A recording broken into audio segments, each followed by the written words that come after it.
Hello, ladies and gentlemen, Eddie Marcus here again. I can't stay away from you. Just can't get enough of you. Got too much love for you. Today is Palm Sunday, and I'm beginning to think that it is time for us to show who we are, to prove who we are as a people in this country. You know, aside from the reality that we have a lot of pain and suffering in this country from a lack of health care, sufficient health care, a lack of adequate education, a lack of housing and food and clothing for every citizen in this country. Some of it we have the means, but we just don't have the will. Considering that, in addition to the fact that there are a lot of disasters across the country, I don't know whether they're man-made or come from nature, but they do exist.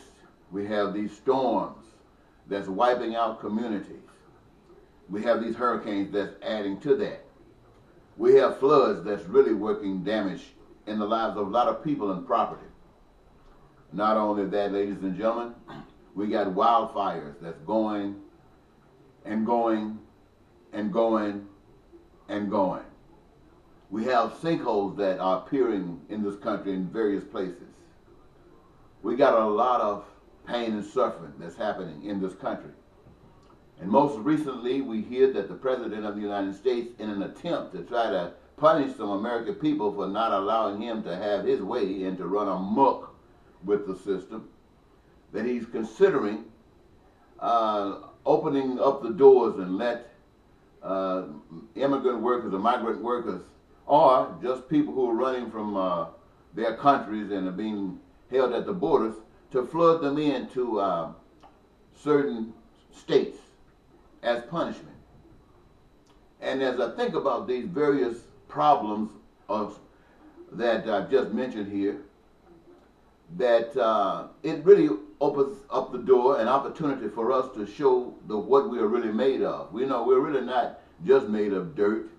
We're made of spirit, and we're made of life. We're made of God, and we are not just embedded with hatred and malice and evil.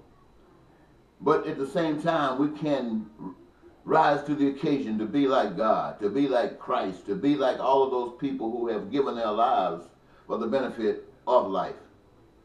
So I'm thinking what I should ask you, the American people, to do is to agree with me that we should take advantage of this opportunity to make sure that we can master this situation, that it is not a punishment, it is an opportunity that we use quite well. And what we would consider doing is making sure that we reassess these things that we have assessed in the past and try to come up with a method, a solution that would work. And I've given it a lot of thought myself, ladies and gentlemen, and I'm asking that perhaps you will give it some thought as well. And what that thought involves is putting everybody in this country that is employable to work in a career of their own choosing. And if you want to bring in all of the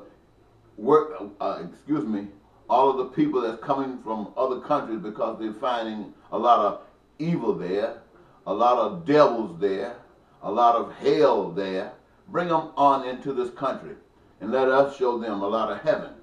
Include them in the workforce. As many as are here that is eligible to get in a career, make sure that they have the same access that we Americans have. Access. Put them in jobs. That we have to reclaim all of the resources in this earth that is now held by corporations, if we have to claim it back to the people, engage the folks in a career of their choosing. Let them work. Let them play a part. And I say all of us. And in so doing, ladies and gentlemen, let us make sure that we have people going into every field, and I'm sure we will, enough to be able to service, we maximize numbers of people. And that includes health care, to make sure that not only as we as Americans, but everybody that's in this country, bring them on in, President, and everybody have access to health care. It might be a little rough in the beginning, but in time it'll work out just fine. And we have the best health care that we could possibly come up with. And all of these people who've come up from hell hell in Mexico, hell in Guatemala, hell wherever they're running from the devil. Let them come over here where God is found. And make sure that they all have education to qualify them to engage themselves in this creative process of being heaven. Make America, turn America into heaven. Oh, doesn't that sound beautiful? Turn America into heaven. And anybody who's pissed off with heaven, who wants to go to hell, then go on out of here to hell someplace. And also, ladies and gentlemen, make sure that with this education, we have every other field covered, so that the production of housing and food and clothing will be nothing but just a gimme. And all of the people in this country came all the way from hell, came all the way from the devil, came all the way from Satan, who was trying to punish them, sent them straight to heaven. And the devil over here made it possible by waking us up to what we can be rather than what we are. And that is something fantastic. I want you to consider this, ladies and gentlemen, because I am going to see and do everything I possibly can with no money, but with a dream, to make sure that you get the word, that you get the message, and that you can consider how we can turn this place into heaven. Oh, it's bad right now. We got a lot of hatred, and we got a lot of malice, and we got a lot of racism, we got a lot of poverty, we got a lot of crime, got a lot of violence. But in the midst of all of that, we have the opportunity to flip the script and turn this into heaven, because it is what God wants. And if we want it, there's nothing on the face of the earth that can stop us. So consider that, ladies and gentlemen, turning America into heaven. Our dream. Thank you very much.